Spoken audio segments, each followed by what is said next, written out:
everyone! Welcome po ulit sa aking YouTube channel, Quezon Province Realty TV. Okay, it's me again, Miss Geraldine Villarasa. Okay po, nandito na naman po ako sa isang barangay dito po sa Tagkawayan, Quezon. Meron na naman po akong iba-vlog or aalok sa inyong isang property. Siya naman po ay 8 hectares. Mula po doon sa town proper ng Tagkawayan, Quezon hanggang dito po sa Tayupong to, nasa 3.5 kilometers po ang layo niya. Then yung pong kalsada is rough and cemented road po ang kalsadang papunta dito sa property. Then dalawa pong kalsada ang pwede nating pasukan. Isa po doon sa pinasukan namin kanina, yung pong nakita nyo sa vlog ko, sa video ko, at isa naman po dito sa may highway. Same lang po sila ng layo. Ano po, ito pong 8 hectares ay 4 ang titulo. Then, buhay po lahat ang nasa title nito. Okay po, tara po at papasukin po natin ang 8 hectares ng Tagkawayan, Quezon. Okay po, bago ko po pala lakarin yung kalsada. Kasi yung pong kalsada na papunta po dito sa area ay nakapropose or nasudsud na po nila, pero hindi pa lang po talaga siya nasisemento. Okay po, tara po at lalakarin po natin yung kalsada ng Munting Parang, Tagkawayan, Quezon. Okay po, lalakarin ko po yung kalsada na papunta po doon sa property. Pero po ngayon po, ayan, makikita naman po ninyo, papasok po ang sasakyan dito. Kasi mabato-bato po ang kalsada dito. Ito po noon ay pinasudsud na nila nung mga may-ari ng lupa dyan sa dulo at ng taong barangay. Nga lang po ay hindi po ito na semento. Ito pong kalsada na to, diretso po ito doon sa Barangay Pasay. Siya po ay boundaries na ng Dilgallego at Tagkawayan, Quezon. Ayan. Kita naman po ninyo na nakaumang na po talaga siya.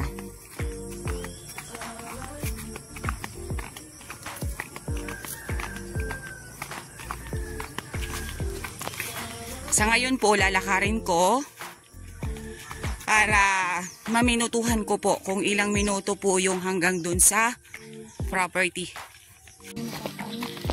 Okay po, kung naalala nyo po yung vlog ko na 7 hectares na dalawang titulo naman, dalawang parsela ang binibenta ni seller. Ito rin po yung kalsada na papunta po dun sa area.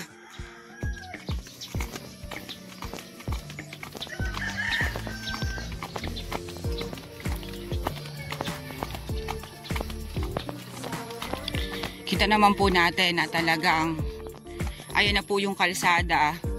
Kulang na lang po nito ay pipisunin. Then dun po sa medyo una-unahan nito, medyo hindi pa po siya ganito. Kumbaga po ay susudsurin pa siya. Pero lahat po sa kanya is kapantayan. I-develop na lang po talaga itong kalsada na to.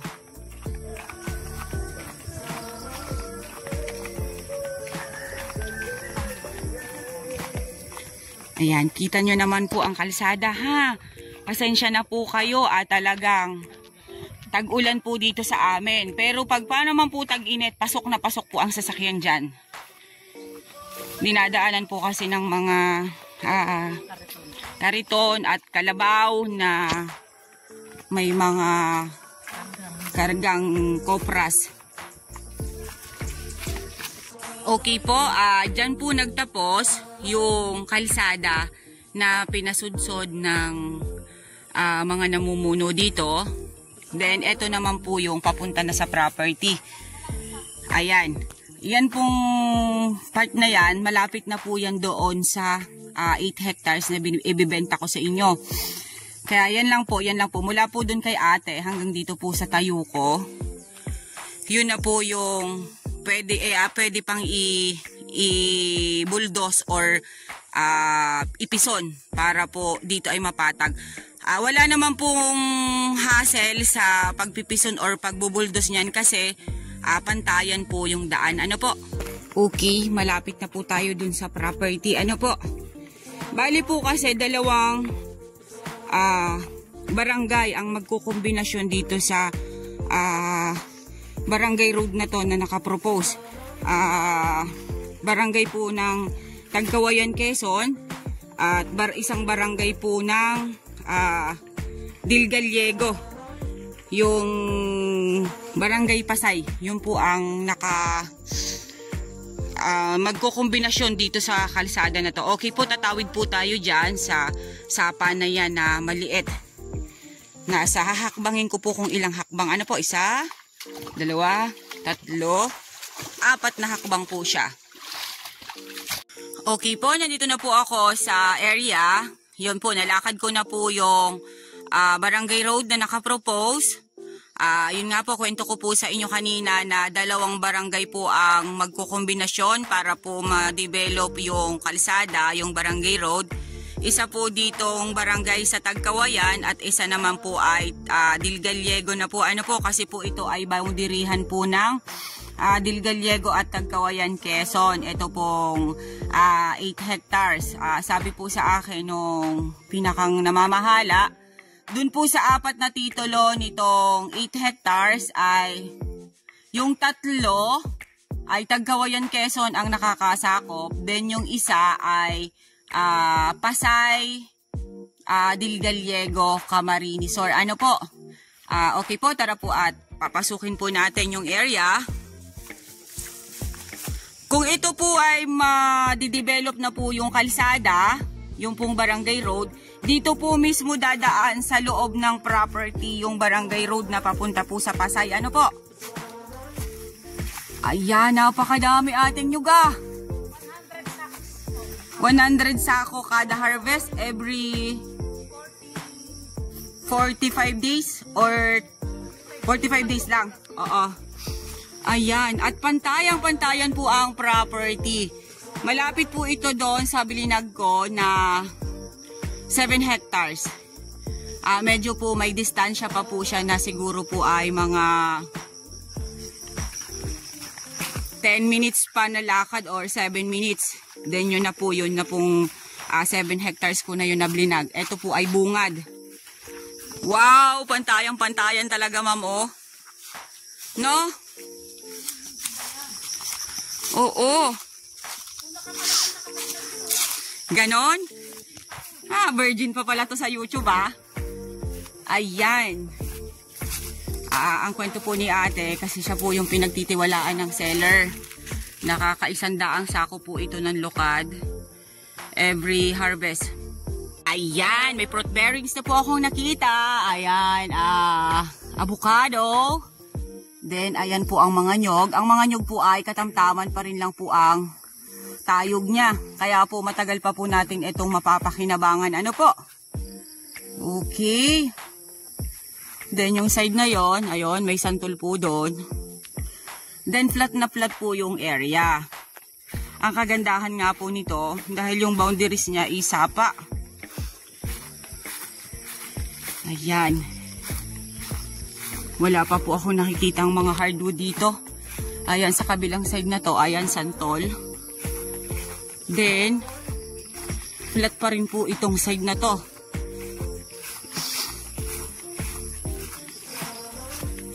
Yun nga po, ang kagandahan po talaga ay madadaanan po ng kalsada yung property. Ayan, ito po ang kahoy na tinatawag dito sa amin na anilaw. Isa rin po yan sa matigas na kahoy dito sa Quezon. Then, ayan pa rin po siya. Mga nyug pa rin po yan. Then, ang kulang na lang po nito, kung mabibili po ninyo, ay magpapalagay na lang po tayo ng panulib sa ilalim. Ibig sabihin po ng panulib, panibago po ulit tatanim dyan ng nyog. Then, pag ito pong mga namumunga na to, or yung mga active na yan na nyog, ay medyo mahina ng mamunga, may kapalit na po agad sila na pasibol. Okay, tara po at pupuntahan pa po natin yung ibang part. Okay, eto po, may antipolo po dito sa side na to. Then mahogany. Yan po ang nakita kong hardwood dito sa kabilang side. Then ayan, mga kay Mito. Yan po ang nandito sa kabilang side. Ayan ang mga nyog. Kitang-kita naman po ninyo. Napaka dami po niyang mamunga. Kasi ito po itong lugar na to, sa totoo lang po ay matubig po dito. Kumbaga po ay may bukal po ang area. Madali po siyang isang tusok nyo lang po ng tubo para sa source of water ay may makukuha na po tayo agad. Ayan, may tubigan din po ito na hindi na tatrabaho. Ayan po ang tubig, oh. Ayan, munting sapa po yan dito. Papunta po yan doon sa kaninang sapa na tinawid natin na boundaries po dito sa area.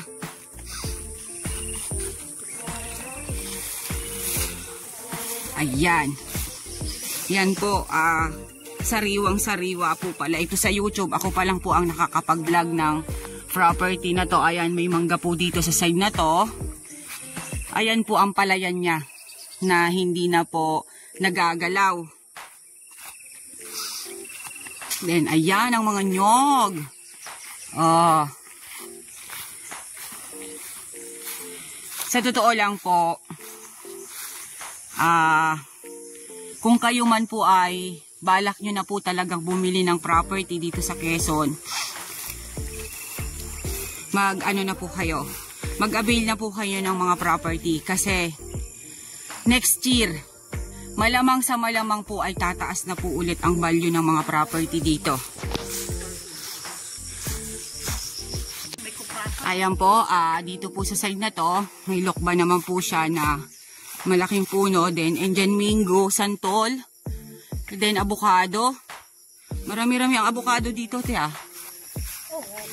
Ayan, tapos, eto po yung kanilang koprasan. Diyan po niluluto ang kopras. Sa bahay-bahay na yan.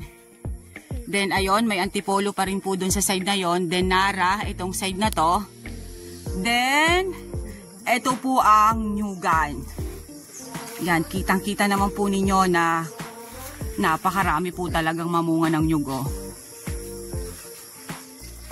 Ayan, medyo dito po ay nag-islant ng konti. Yung una ko pong pinasadahan ng video ko ay talagang pantayan. Then ayun po, may avocado pa rin po doon sa side na yon. At napakaraming avocado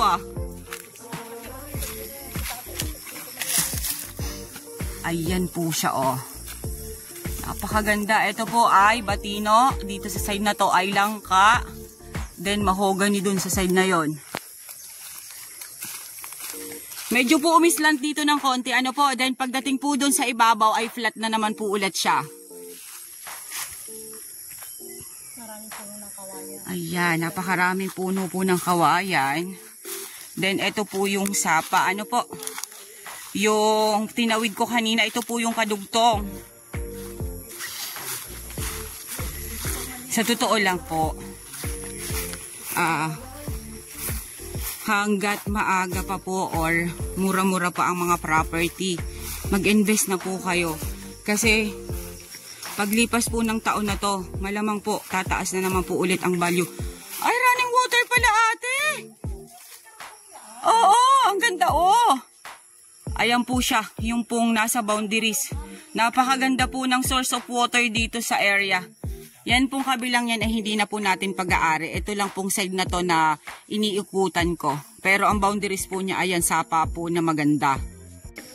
Okay, ayan, napakaganda po Yung pong mga buyers na naghahanap ng farm lot dito sa Quezon Province, yung marami po talagang produkto ang area. Ito na pong 8 hectares na to ang iaalo ko sa inyo.